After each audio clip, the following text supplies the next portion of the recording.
cristianas fuertes, entonces debemos enfocar todas nuestras fuerzas en afirmar, en fortalecer el corazón. Porque un corazón fuerte se traduce en una vida cristiana fuerte. Un corazón firme es una vida cristiana firme, porque de él mana la vida. Ahora, la pregunta que puede surgirnos es la siguiente: siendo que del corazón es que sale toda nuestra vida, siendo que una vida cristiana fuerte es el resultado de un corazón fuerte, siendo que una vida cristiana firme es el resultado de un corazón firme, surge la pregunta: ¿cómo afirmamos nuestros corazones? O dicho de otra manera, ¿cómo fortalecemos el corazón? Lo que vamos a estar viendo en esta tarde es lo siguiente: el método de Dios para fortalecer el corazón. El método de Dios para fortalecer el corazón. Si del corazón sale nuestra vida, si del corazón depende la firmeza o la fortaleza de nuestra vida cristiana, debemos conocer cuál es el método de Dios para que nuestros corazones estén fuertes, estén firmes. Y vamos a verlo basado en este versículo 9 del capítulo 13 de Hebreos. Lo primero que quiero enfatizar es que la principal exhortación o la declaración o la cláusula principal de este texto no es precisamente el asunto del corazón. Sin embargo, aunque no es la cláusula principal, es de vital importancia en lo que enseña este texto. La cláusula principal de este texto es la que aparece al principio: no os dejéis llevar de doctrinas diversas y extrañas. Recordemos que estamos en la carta a los Hebreos en este pasaje. Es una carta que fue enviada a un grupo de creyentes que, deduciendo todo lo que dice la carta, partiendo de todo lo que dice, es obvio que ellos estaban siendo seducidos a abandonar el evangelio para regresar otra vez al judaísmo. Muchos creyentes que probablemente, siendo judíos, habían crecido en el judaísmo y que entonces encuentran el evangelio de Jesucristo, esa salvación tan grande que, como dice el autor, habiendo sido anunciada por el Señor primeramente, luego fue confirmada por los que oyeron, ellos habían descuidado el prestar atención al mensaje que ellos habían recibido, y estaban prestos a punto de deslizarse, como dice al principio de la carta, no sea que nos deslicemos o que perdamos el rumbo. Y entonces el autor, a través de una serie de exhortaciones y ejemplos del Antiguo Testamento y argumentos doctrinales, le está llevando a ellos a permanecer en las cosas que habían oído, o sea, en el evangelio de Cristo, para que ellos no perdieran el rumbo. Y ya casi terminando la carta, entre otras exhortaciones, él le dice: no se dejen llevar de doctrinas diversas y extrañas. Ahora, la razón por la cual ellos no tenían que dejarse llevar de diversas doctrinas era por la función o por la importancia que tenía la doctrina que ellos habían recibido para la vida cristiana. Y es ahí donde vamos a ver el tema del método de Dios para fortalecer el corazón. ¿Por qué no tenían que dejarse llevar de diversas doctrinas? Porque la doctrina que ellos habían recibido, que era la doctrina de la gracia de Dios en Cristo, es buena para fortalecer el corazón. Dice allí: no os dejéis llevar por doctrinas diversas y extrañas, porque buena cosa es afirmar. Y allí la idea de afirmar es fortalecer. Afirmar el corazón, ¿con qué cosa? Con la gracia. No con viandas, haciendo referencia, como vamos a ver, a esas falsas doctrinas que ellos estaban siendo tentados a seguir. No con viandas que nunca aprovecharon a los que se han ocupado en ella. Y esa frase es la que nos sirve para comprender el método de Dios para fortalecer el corazón. Buena cosa es afirmar el corazón con la gracia. Y vamos a ver dos cosas en esta tarde. Ahora le advierto, cuando un predicador dice dos cosas, es que después de esas dos cosas hay tres. Y dentro de las tres, ya ustedes saben, hay puntos, subpuntos y subpuntos. No, pero tranquilo, no tengan temor. Pero son dos. La primera es, ¿cuál no es el método divino para fortalecer el corazón? ¿Por qué vamos a ver primero cuál no es? Porque precisamente el texto dice, ¿cuál no es? Dice, es bueno afirmarlo con esto, no con esto. Y muchas veces es bueno, como hace el autor, enfatizar lo que no, para que podamos comprender mejor lo que sí. ¿Cuál no es el método divino para fortalecer el corazón? Y en segundo lugar, ¿cuál sí es el método divino para fortalecer el corazón?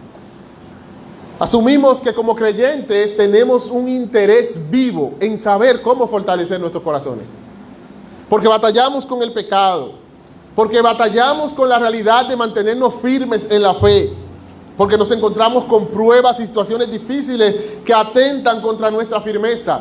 Y entonces es obvio que si somos creyentes, queremos saber cómo fortalecer nuestros corazones para mantenernos firmes. Pero vamos a ver cuál no es primero.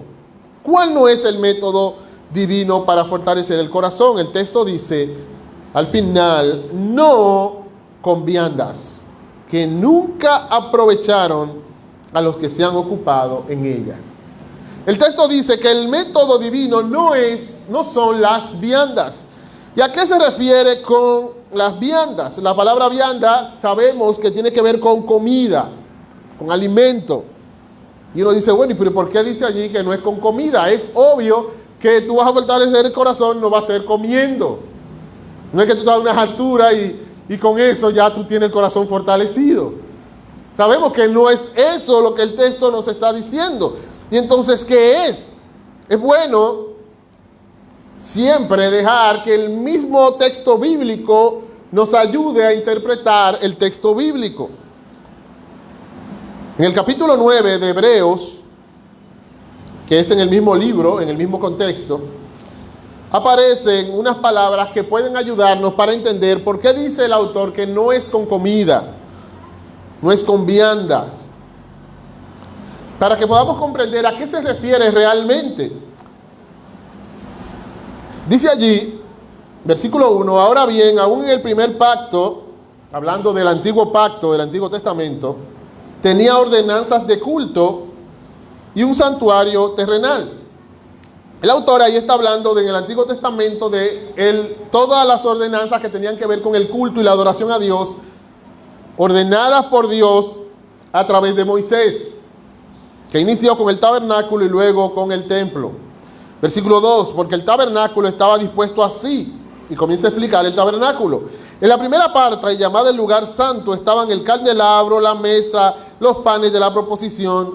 Tras el segundo estaba la parte del tabernáculo llamada el lugar santísimo, el cual tenía un incensario de oro y el arca del pacto cubierta de oro por todas partes, en la que estaba una urna de oro que contenía el maná, la vara de Aarón que reverdeció y las tablas del pacto. Y sobre ella los querubines de gloria que cubrían el propiciatorio, de las cuales cosas no se puede ahora hablar en detalle. Versículo 6, y así dispuestas estas cosas en la primera parte del tabernáculo, entran los sacerdotes continuamente para cumplir con los oficios del culto.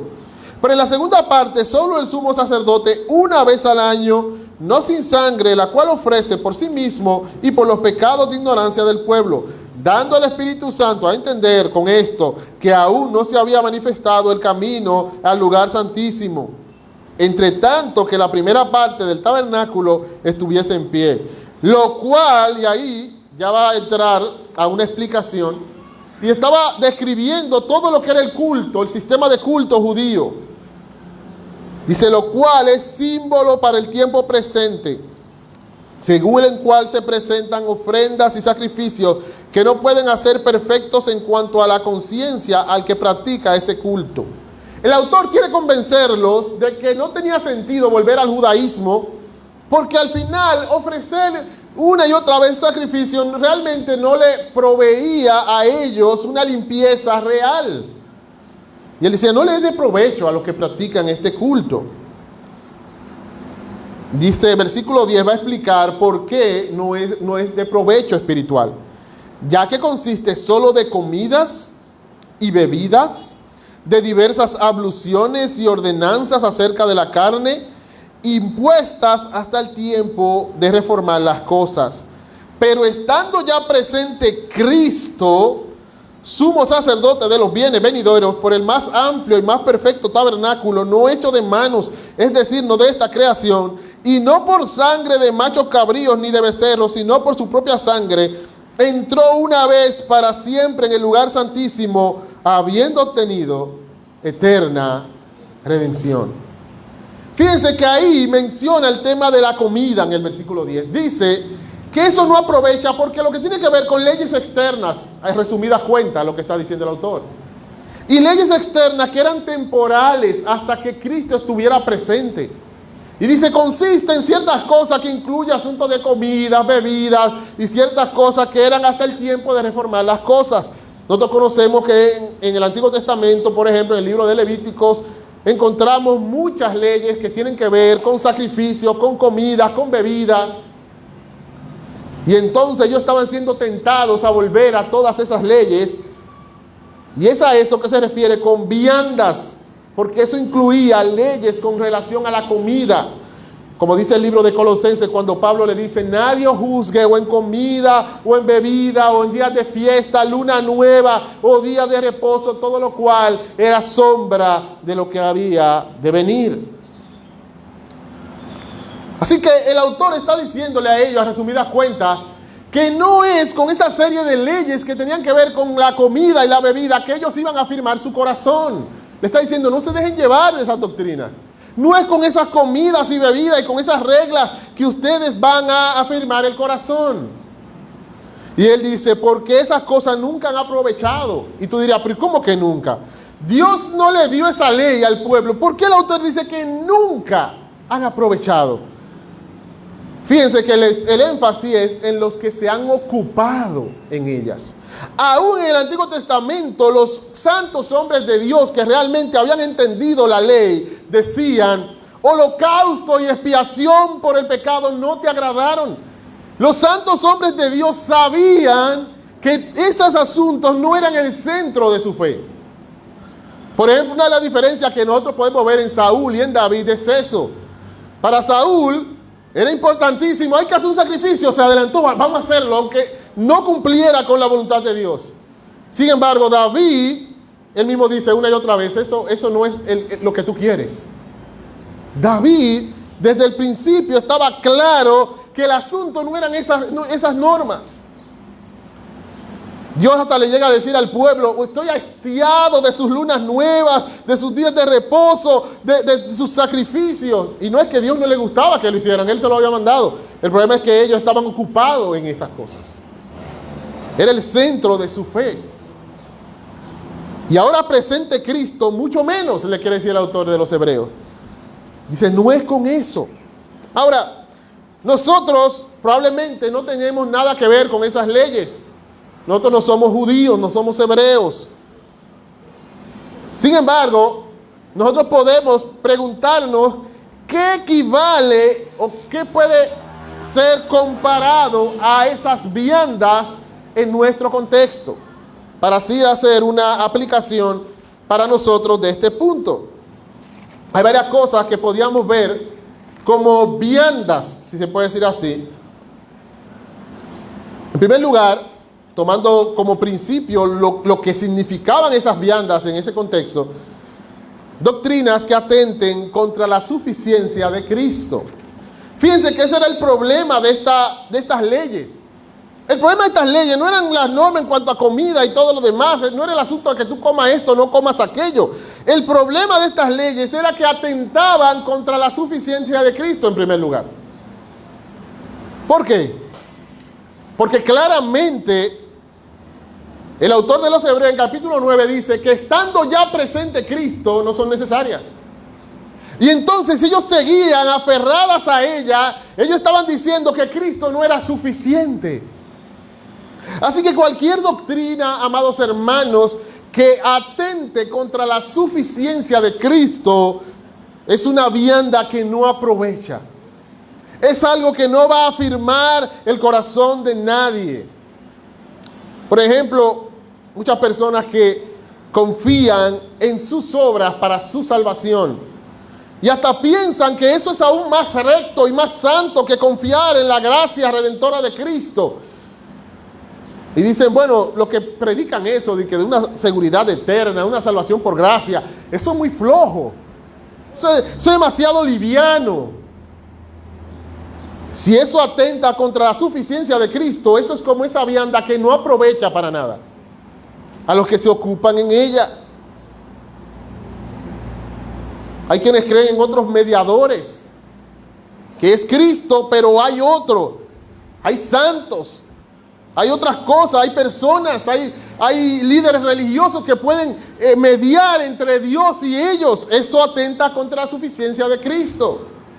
Recordemos que en el contexto lo que está atacando principalmente es doctrinas diversas y extrañas. Y entonces esas viandas están allí como una representación de la doctrina falsa que en ese momento estaba atentando contra la suficiencia de Cristo.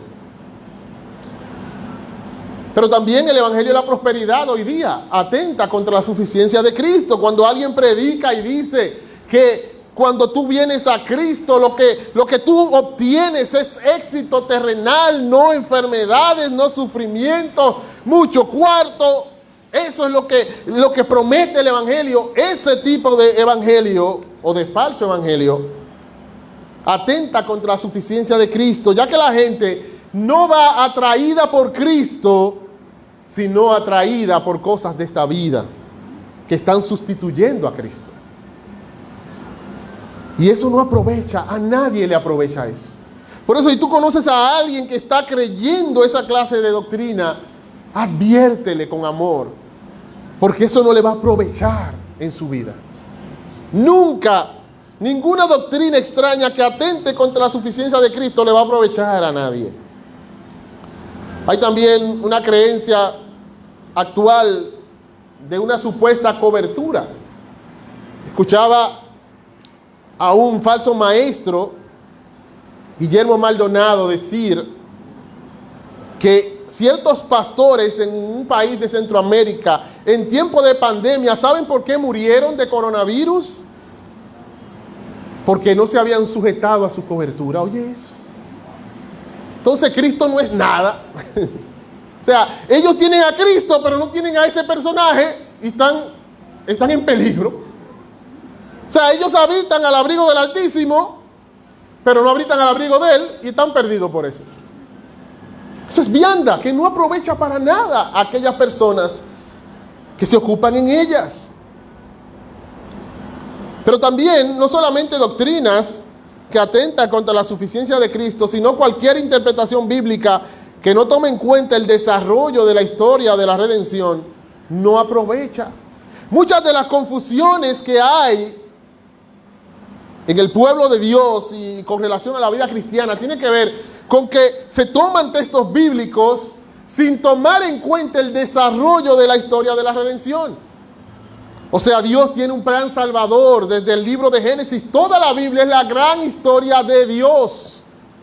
Un texto muy recomendado es Hechos capítulo 13, donde Pablo predica en Antioquía, para ver cómo Pablo presenta toda la Biblia como la gran historia de Dios, de cómo Dios escogió un pueblo y de cómo a través de ese pueblo Él iba a traer un Salvador y que iba a levantar a Cristo como Salvador y Redentor, no solamente a Israel, sino también a los gentiles. Y cuando no vemos la Biblia dentro de ese marco, las historias bíblicas, podemos tomar un texto aislado de ese gran marco de la historia de la redención y no entender el lugar que tiene ese texto en esa gran historia y tal vez sacar aplicaciones para nuestra vida indebidas, como pasó con estas personas. Bueno, la Biblia dice que no coma esto, que coma aquello, en qué tal fecha se debe comer esto. Sí, la Biblia lo dice, lógicamente la autoridad de la Biblia es innegable. es indiscutible. Sin embargo, ¿en qué momento de la historia de la redención fue dicho? ¿Con qué propósito? ¿Para qué? Y eso era lo que estaba pasando. Ellos no entendían que esas cosas eran impuestas, dice el texto, hasta el tiempo en que Cristo viniera. Y así suceden con muchas normas y cosas que vemos hoy día en el pueblo evangélico, que es por no considerar una interpretación bíblica, tomando en cuenta en qué momento de la historia de la redención sucedió este hecho, se dio este mandamiento, se dio esta promesa. ¿Qué otra cosa? Es una vianda que no aprovecha normas impuestas por los hombres. Aunque estos mandamientos eran bíblicos, el problema era que cuando llegó Cristo, si seguían predicándolo y proclamándolo, ya se estaban convirtiendo en mandamientos de hombres. ¿Por qué? Porque el libro de Hebreos capítulo 9 nos dice un hasta. Es hasta que llegara Cristo. Y entonces de ahí en adelante, los judíos cuando lo estaban proclamando, estaban imponiéndole a los hombres cosas que el Señor no había mandado. El libro de Colosenses capítulo 2 versículos 20 al 23 nos dice que no debemos, vamos a ir allá para yo no confundirme, que a veces uno citando texto mezcla tres textos. Para evitar eso, Colosenses 2 dice allí: pues si habéis muerto con Cristo en cuanto a los rudimentos del mundo, ¿por qué como si vivieseis en el mundo sometéis a preceptos tales como no manejes, no gustes, ni aun toques en conformidad a mandamientos y doctrinas de hombres? Cosas que todas se destruyen con el uso. Tales cosas tienen a la verdad cierta reputación de sabiduría, en culto voluntario, en humildad y en duro trato del cuerpo, pero no tienen valor alguno contra los apetitos de la carne. Y él está hablando allí de ciertas personas que le estaban imponiendo mandamientos a los creyentes, y él dice que podían tener cierta reputación de sabiduría en el duro trato del cuerpo, y digan, wow, qué sacrificados son esos creyentes. Pero dice, no tienen valor alguno contra los apetitos de la carne. La idea de Pablo allí es como que salir con esos mandamientos como la base para afirmar tu corazón. Es como que tú, viene todo un ejército armado hasta los dientes, con metralladoras, con bazucas, con cañones, con tanques de guerra, y tú salgas con una pistolita de agua, la más chiquita. Deja que te caben ahí. Y tú le digas, vengan todos. Así nos vemos nosotros cuando con mandamientos humanos tratamos de enfrentar a la carne. Claro, no estoy diciendo que nosotros no podemos tomar medidas personales a veces que no son mandadas en las Escrituras. Por ejemplo, Cristo mismo dice que si tu ojo derecho te es ocasión de caer, córtalo y échalo de ti. O sea, hay cosas que a veces, decisiones que uno toma, mira, voy a dejar de ir a tal lugar para evitar tal cosa, o voy a dejar de hacer, eso es parte del huir de las pasiones. Sin embargo, ¿dónde radica el problema? Uno, en que tú confíes en eso. O sea, tu confianza está puesta en eso. Cuando se te olvida de que tal vez tú dejas de ir a ese lugar, pero tu corazón sigue contigo, que es donde está el gran problema. Tal vez dejes de ver tal cosa, voy a limitarme, no voy a ver esto o aquello en internet, voy a limitarme de esto o de aquello. Sí, te limitaste, pero recuerda que tu corazón sigue contigo, que es de donde sale todo. Por ende, aunque tomemos ciertas medidas personales a veces, no confiemos en ellas. No creamos que eso es lo que era la solución a nuestro problema. ¿Por qué? Porque nuestro corazón sigue con nosotros.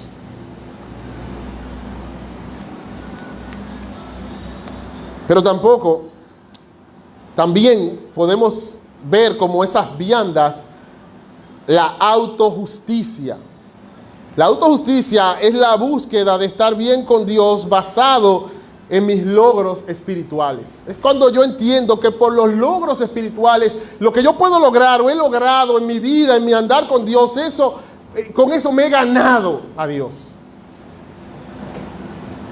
Esa es la autojusticia. Y si nosotros vemos aquí, el problema de las viandas era la autojusticia. ¿Por qué ellos estaban tan concentrados en mantener unas leyes que Dios ya había dicho que tenían su cumplimiento. ¿Cuál era el afán de ellos? ¿Sabe cuál era el afán? Que mantener esas reglas le daba cierta superioridad. Mantener esas reglas lo mantenía alejado de Cristo y aferrándose a sus propios logros personales.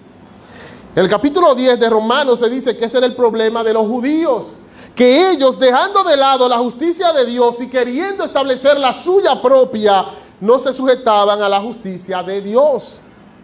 Probablemente, confesionalmente, en cuanto a declaración de fe, una persona que ha sido instruida en nuestra doctrina nunca va a caer en la autojusticia en cuanto a declaración de fe. Porque si tú me preguntas, Jensi, ¿cómo es la salvación? Por gracia. Jensi, ¿quién preserva tu salvación? Dios, soberanamente. Jensi, y yo te voy a dar toda la respuesta. Sin embargo, en nuestro corazón, aunque en nuestra confesión no esté la autojusticia, sí puede estar en nuestro corazón. En nuestro corazón dependemos muchas veces de nosotros mismos. Como dice un amado pastor, de que todos nosotros tenemos un legalista dentro. Y yo le voy a decir algo. Cuando ustedes escuchen un predicador decir algo, ustedes pueden jurar de lo que sucede en el corazón.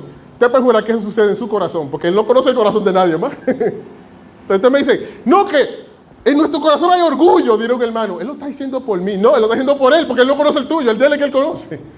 Él sabe que en el de él es que hay orgullo. ¿Y por qué yo sé que hay un legalista dentro de nuestro corazón? Porque dentro de Jensi hay un legalista allá adentro, que está siempre allí, queriendo establecer la justicia de Jensi y no la de Cristo. Y eso no nos aprovecha. Eso nunca me ha aprovechado. Cuando sucede, no me aprovecha. Trae pesar a mi vida. O trae momentos de autoengaño, que son terribles también. Ahora, ¿cuál sí es entonces el método de Dios para fortalecer el corazón? El texto lo dice claramente. Buena cosa es afirmar el corazón. ¿Saben con qué? Con la gracia.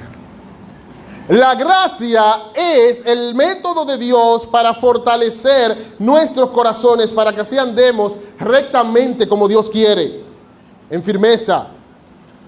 Sabemos en primer lugar que la gracia es esa bondad o regalo que no es merecido. La gracia es lo contrario al sueldo. El sueldo es aquello que tú recibes al final de mes o en la quincena porque tú trabajaste. Ahora, ¿qué sería gracia? Voy a contarle algo absurdo. Y cuando ustedes vean y digan, oye, pero qué absurdo lo que dice el pastor Jensi, recuerden que así mismo suena el evangelio cuando lo pensamos bien. Por eso la Biblia dice que es locura a los que se pierden. Tú estás en tu casa todo el mes acostado con la panza para arriba y los pies sobre una mesa. Y una empresa donde el gerente o el jefe o el propietario es tu peor enemigo, a fin de mes, tú que ni trabajaste ni ahí ni en ningún otro lugar, él te llama y te dice, revisa tu cuenta, ya te deposité lo de este mes. Tu peor enemigo. Tú dices, pero eso es absurdo, eso no pasa. Bueno, así mismo se ve el evangelio cuando lo pensamos nosotros. El dueño del universo, a ese nosotros ofendimos. Y la buena noticia del evangelio es, hay un depósito de gracia para todo aquel que cree, aunque me haya ofendido. Salvación gratuita. Así mismo de loco suena el evangelio cuando tú lo piensas bien. Esa es la gracia, lo contrario al sueldo. Ahora, miren lo interesante de esto, que el autor no está hablando tanto de la gracia en el sentido de la acción de Dios, sino de la gracia como doctrina, como verdad sobre la cual tú afirmas tu vida para tú poder andar firmemente. Claro, esa doctrina te habla de esa acción de Dios. Esa doctrina, la doctrina de la gracia, te habla de cómo Dios perdonó a los pecadores en Cristo. Ahora, ¿por qué decimos que se está refiriendo a la gracia más bien como doctrina? Bueno, porque está hablando de doctrina. Dice allí, No se dejen llevar de doctrinas diversas y extrañas. ¿Qué hace que una doctrina sea considerada extraña? ¿Extraña a qué? Para que alguien sea extraño, tiene que haber una norma, algo fijo, algo que tú lo tomas y dices, bueno, tomando en cuenta esto, esto es un extraño. Lo que la hace extraña a esas doctrinas diversas es que son extrañas a la gracia, a la doctrina de la gracia de Dios. Y entonces, toda la carta, lo que él está defendiendo es eso, el nuevo pacto, el sacrificio de Cristo, la persona de Cristo superior a Moisés, a los profetas, a los ángeles, el sacrificio de Cristo superior al sacrificio que ellos hacían en el templo. La fe como un principio superior a la justicia que viene por la ley, en el capítulo 11. El nuevo pacto superior al antiguo pacto. Todo el libro, él está defendiendo la doctrina de la gracia de Dios en Cristo. Y él le dice, al final, no se dejen llevar de cualquier doctrina que no sea la gracia de Dios en Cristo, porque lo bueno es que ustedes se afirmen su corazón, lo fortalezcan con la verdad acerca de la gracia. Eso es lo que va a poner a sus corazones robustos, fuertes, firmes. Ahora, la verdad acerca de la gracia, muchas veces nosotros pensamos que eso es lo que va a hacer que nuestras vidas cristianas sean más ligeras. Honestamente, de manera personal, yo llegué a pensar eso. Jensi, si tú piensas mucho en la gracia, enfatizas mucho la gracia, tu vida cristiana lo que va a ser una vida cristiana ligera. Pero ¿saben de dónde viene eso? Es de no comprender realmente qué es lo que enseña la gracia. Tito capítulo 2. Mira lo que dice la palabra de Dios allí. Versículo 11. Porque la gracia de Dios se ha manifestado para salvación a todos los hombres, enseñándonos que, renunciando a la impiedad y a los deseos mundanos, vivamos en este siglo sobria, justa y piadosamente, aguardando la esperanza bienaventurada y la manifestación gloriosa de nuestro gran Dios y Salvador Jesucristo. Oigan lo que está diciéndonos aquí. Nos está diciendo que la gracia de Dios se ha manifestado para salvación. ¿Y qué enseña la gracia? La gracia de Dios enseña a los hombres a vivir como sea. La gracia de Dios enseña a los hombres a no importarle la piedad porque total soy salvo. No, dice aquí, la gracia enseña al hombre a renunciar a la impiedad y a los deseos mundanos y a vivir en este mundo sobria, justa y piadosamente. ¿Saben por qué? Porque la gracia de Dios no es solamente una liberación de la pena del pecado. La gracia de Dios también nos habla de una liberación del poder del pecado. Cuando la Biblia habla de que hemos sido liberados en el libro de Gálatas, no es solamente de la condenación del infierno, también hemos sido liberados del presente siglo malo. Cuando en 1 de Pedro dice que hemos sido rescatados, no es que solamente hemos sido rescatados del infierno, porque hemos limitado la salvación a salvación del infierno. ¿Saben por qué? Porque probablemente todavía veamos el infierno como algo nocivo, pero no el mundo y el pecado. Cuando tú entiendes que el infierno es algo nocivo, tú piensas en la salvación en términos de infierno. Dios me salvó del infierno, porque lo nocivo es el infierno. Pero si tú entiendes que el pecado es nocivo, que estar viviendo en el mundo es nocivo, que estar sumergido en la maldad es en contra de ti y de tu alma, entonces tú vas a entender la gracia en sentido también de salvación del mundo y del pecado. Y entonces es imposible que tú pienses en la gracia de Dios y pienses en entregarte a la impiedad, si la entiendes realmente. La gracia enseña a renunciar a la impiedad y a los deseos mundanos. ¿Por qué? Porque la impiedad y los deseos mundanos no nos estaban haciendo bien, era mal que nos estaban haciendo. Y por la gracia de Dios fuimos liberados de ello. Y saben, Pablo está tan claro de esto, que en el capítulo 3, él dice, versículo 8, palabra fiel es esta y digna, y en estas cosas, pero quiero que hiciste con firmeza. ¿En qué cosa? Los versículos anteriores nos hablan de que nosotros éramos en otro tiempo rebeldes, malvados, todo lo demás.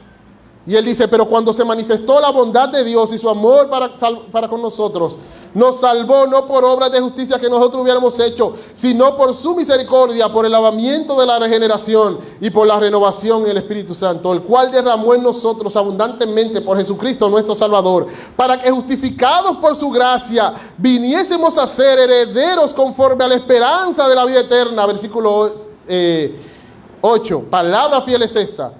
Y en estas cosas quiero que insistas con firmeza, para que los que creen en Dios, oye lo que va a pasar cuando se enfatiza la gracia, procuren ocuparse en buenas obras. Oigan esto, según el apóstol Pablo, cuando se enfatiza con firmeza la gracia, pero la gracia bíblica, no hay desorden. No, ¿saben lo que hacen los que creen en Dios? Procuran ocuparse en buenas obras. Cuando se te explica la bondad de Dios, cómo tú estabas, en el estado en que tú te encontrabas, aborreciéndote y aborreciéndose unos a otros, y Dios con su misericordia te sacó de ese lodo, de esa cloaca, y te bañó y te limpió y te puso perfume. Cuando se te enseña eso, tú no quieres volver a la cloaca, tú procuras ocuparte en buenas obras. Por eso el apóstol Pablo dice, en esas cosas yo quiero que insistas con firmeza. Y es interesante que insistir con firmeza en la gracia no produce creyentes débiles, sino todo lo contrario. Creyentes que quieren ocuparse en buenas obras.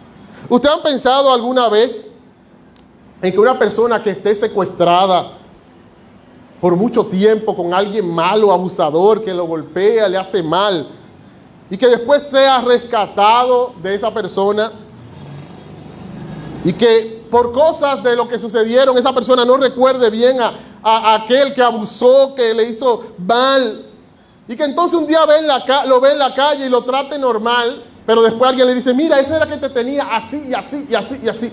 ¿Tú crees que él va a seguir tranquilo con esa persona? ¿Tú crees que si esa persona le invita a su casa y le recuerda, no, esa persona fue la que te estaba destruyendo tu vida y te rescataron de ahí? ¿Tú crees que él, consciente de eso, va a decir, ven a mi casa, voy contigo? No.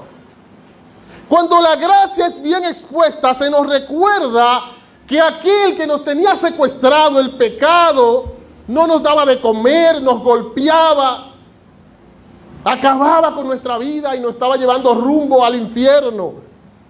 Y se nos recuerda que vino un héroe y nos rescató de ahí, nos sacó de él. ¿Tú crees que vamos a entregarnos con todo nuestro corazón a aquel que abusó de nosotros? No. Así que la gracia es lo que fortalece el corazón cuando se enseña la gracia. Por eso Pablo dice, quiero que insista en ellas con firmeza, para que los que creen en Dios procuren ocuparse en buenas obras. Sí, es verdad que hay algunos que no se van a ocupar en buenas obras cuando se le explica la gracia, pero ¿sabe lo que dice Judas, versículo 4, que son esas personas? Son impíos. Dice Judas, versículo 4, que aquel que toma la gracia y quiere convertirla en libertinaje es caracterizado por la impiedad. Hombres impíos que convierten en libertinaje la gracia de nuestro Dios. Pero los que creen en Dios realmente, cuando se ven ante el mensaje claro de la gracia, ¿saben lo que quieren hacer? Buenas obras. Buenas obras. Así que el autor de Hebreos nos dice, buena cosa es fortalecer el corazón con la gracia. Hay un ejemplo en Hebreos capítulo 4 de cómo la gracia fortalece el corazón del creyente. Afirma el creyente en la fe. Hebreos capítulo 4, versículo 14 dice, por tanto, teniendo un gran sumo sacerdote que traspasó los cielos, Jesús, el Hijo de Dios, retengamos nuestra profesión, porque no tenemos un sumo sacerdote que no pueda compadecerse de nuestras debilidades, sino uno que fue tentado en todo, según nuestra semejanza, pero sin pecado. Acerquémonos pues confiadamente al trono de la gracia, para alcanzar misericordia y hallar gracia para el oportuno socorro. Este texto es hermoso, hermanos. Mira lo que está diciendo en este texto. El mandato principal del versículo 14 es el siguiente: retengamos nuestra profesión. La profesión allí se refiere a la profesión de fe. Esa profesión de fe que tú hiciste el día que creíste. Yo creo en Jesucristo como mi Salvador y Señor. Y él dice, como ellos estaban siendo tentados a abandonar el evangelio, él dice, retengan su profesión, manténganse creyendo en Jesucristo. Ahora, ¿en base a qué ellos van a retener su profesión? ¿En base a su propia fidelidad? ¿En base a su propia fuerza? ¿En base a qué? ¿Saben en base a qué? En base a la realidad de que Cristo está intercediendo ante Dios por nosotros. Por tanto, teniendo un gran sumo sacerdote que traspasó los cielos, Jesús, el Hijo de Dios, retengamos nuestra profesión. Si tú tienes un sumo sacerdote allí intercediendo ante Dios por ti, si tú tienes a uno que está de rodillas para que tú estés de pie, que está allí ante el Padre intercediendo por ti, si tú tienes a uno así, mantente allí en la fe. ¿Saben por qué? Porque es que somos débiles. Y en nuestra debilidad, por más fieles que seamos, de una forma u otra le fallamos a nuestro Dios. Y si descansamos en nuestra fidelidad, una de dos, o nos desanimamos o nos autoengañamos. Esas son las dos opciones que hay. Solamente hay A o B cuando se trata de confiar en nosotros mismos. O tú te desanimas, ¿por qué? Porque tus debilidades te van a desanimar. Tú vas a fallar a Dios. Mira, yo me dispongo esta semana que voy a comenzar a orar. Yo hice un plan en estos días. Y yo había dicho, mira, en la mañana voy a hacer una oración por tal cosa. Al mediodía, que uno descansa de trabajo y cosas, voy a hacer una oración por tal cosa. Y cuando vaya a acostar, y varios días,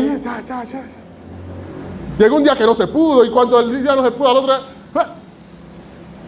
Y después, ahora me estoy acordándome otra vez, Jensi, pero ¿y qué pasó?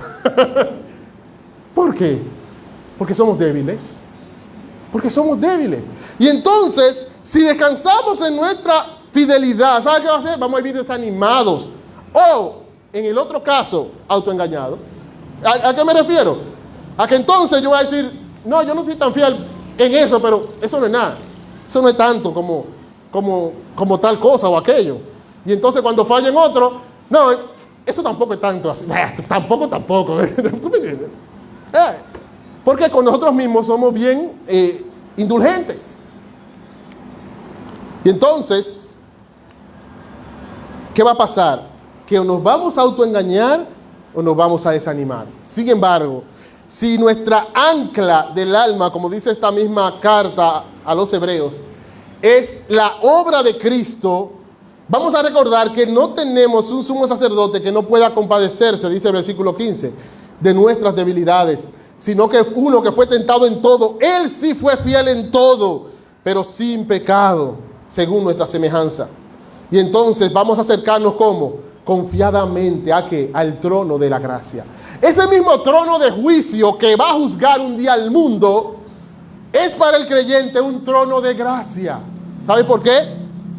Porque un día, de una forma u otra, todo pecado va a ser juzgado, como dice el pastor John Piper. Todo pecado, dice, todo, sí, todo, incluidos los tuyos. Nada va a dejarse sin ser juzgado, porque Dios es santo y justo. Lo único que hay dos formas, o en la cruz de Cristo o en el infierno. Gracias a Dios que los nuestros fueron juzgados en la cruz.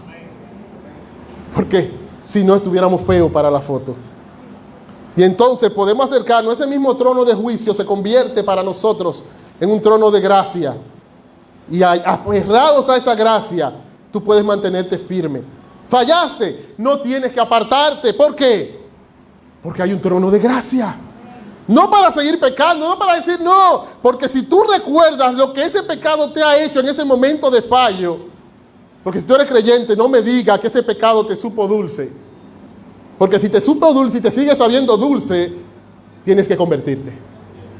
Porque decía un puritano que el pecado no nos va a saber amargo hasta que Cristo no nos parezca dulce a nosotros. Y aquel que le parece dulce el pecado es porque no ha encontrado a Cristo. Y si tú tienes a Cristo y has fallado, ese pecado no te sabe dulce, te ha dado duro realmente. Y entonces ve a ese trono de gracia, no para seguir pecando, sino para poder salir de ese tranque donde te encuentras. Y eso es lo que te va a mantener firme. la gracia de nuestro Dios. Termino con consejos para que fortalezcamos nuestros corazones en la gracia. Primero, que no abandonemos la doctrina de la gracia en Cristo. Hermanos, cuando yo tengo que dar esta exhortación en la iglesia bíblica Gracia y Verdad, o en esta iglesia, a veces yo digo, pero yo no estaría lloviendo sobre mojado. ¿Cómo yo le voy a decir a los hermanos de Gracia y Verdad o de Nuevo Pacto que no dejen la doctrina de la gracia? Si eso es lo que ha caracterizado a esas iglesias siempre. Pero me he puesto a pensar en que aquellos que la abandonaron, probablemente en un momento nunca pensaron que podrían hacerlo. Cuando tú vas a los primeros siglos de la iglesia cristiana, en la historia de la iglesia, tú te encuentras con un documento llamado la Didache, que tiene muchas cosas buenas, pero tiene mucho legalismo que se aleja del evangelio. Y probablemente no habían pasado ni 100 años desde la muerte del último apóstol. Y ya estaba la iglesia cambiando la doctrina. Y yo digo, wow, si esa gente que estuvo más cerca, ¿qué es la Didache? Gálatas, que estuvieron ahí con Pablo vivo, y Pablo nada más hizo darse la vuelta. Pablo dice, yo estoy maravillado. Y entonces esa exhortación sí nos debe servir a nosotros. No abandonemos la doctrina de la gracia en Cristo, porque es esa doctrina la que va a fortalecer nuestros corazones. No malinterpretemos la doctrina de la gracia en Cristo. Recordemos que en Judas 4 dice que los que convierten la gracia en libertinaje son impíos. Y la gracia, cuando es convertida en libertinaje, cuando la gracia es mal interpretada y no se entiende que la gracia no es solamente el libertad de la pena del pecado, sino también libertad del poder del pecado, cuando no se entiende que la gracia no es solamente perdón, sino también poder, cuando no se entiende eso, se cambia la gracia en libertinaje. Y así como un medicamento falsificado no hace bien, una gracia que no es la gracia de Dios, sino que ha sido diluida en libertinaje, no nos va a hacer bien tampoco. Pensar, voy a pecar, total, eso no me quita la salvación, es convertir la gracia en libertinaje. Es ver que esa gracia que Dios te ha dado, usarla para ofender el nombre de aquel que tanto te ha amado. Crezcamos, hermanos, en nuestra comprensión de la gracia. Porque si la gracia es lo que afirma mi corazón en Cristo, mientras más la entienda, mientras más crezca en el conocimiento de la gracia de Dios, hay más posibilidad de que mi corazón esté firme. Así que crezcamos en comprender la gracia. Gastemos tiempo con la Biblia, leamos la Biblia, estudiémosla. Toda la Biblia de una forma u otra nos habla de la gracia, pero también estudiemos libros específicos que describen la maravillosa obra de la gracia, como Romanos. Tómate un día y lee Romanos de una sentada, o Gálatas, trata de entenderlo, o una semana o un mes. Efesios, para que tú veas la maravilla de la gracia de Dios, para que eso afirme tu corazón. Lee libros cristianos buenos, claro, que estén basados en la Escritura, recomendados por creyentes maduros, por líderes maduros de la iglesia, que tú le puedas preguntar, hermano Ronald, hermano Kenny, hermano Lenny, fulano, ¿qué libro tú me recomiendas que sea bueno para comprender la gracia? Eso te va a ayudar. Eso te va a ayudar para que tu fe sea fortalecida, para que tú sigas creciendo en entender lo que Cristo ha hecho por ti. Hermanos, muchas veces los cristianos de hoy decimos, no, pero yo no soy tan teólogo. Y fulano lee cosas porque él es predicador, pero yo no soy de eso. Sin embargo, en su área, en su disciplina en la que se desenvuelve, en su profesión, se lee los libros más complicados si tienes que leerlo para una maestría o para cualquier cosa. Y dan explicaciones de su carrera que cualquier teólogo se queda con la boca abierta y dice, ¿qué? ¿Y qué él está diciendo? Y como decía el otro día en la iglesia Gracia y Verdad, en la mañana, nosotros no somos intelectuales para lo que no queremos. Porque para cosas seculares somos los más intelectuales que cuando tiene que ver con nuestras áreas de profesión.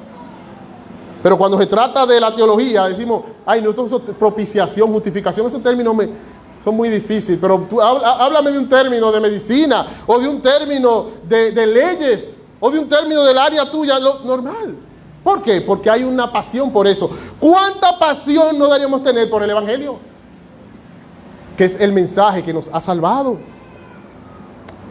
Pasemos el día pensando en la gracia de Dios para con nosotros. Si eso es lo que afirmas en tu corazón, pasa el día entero pensando en eso.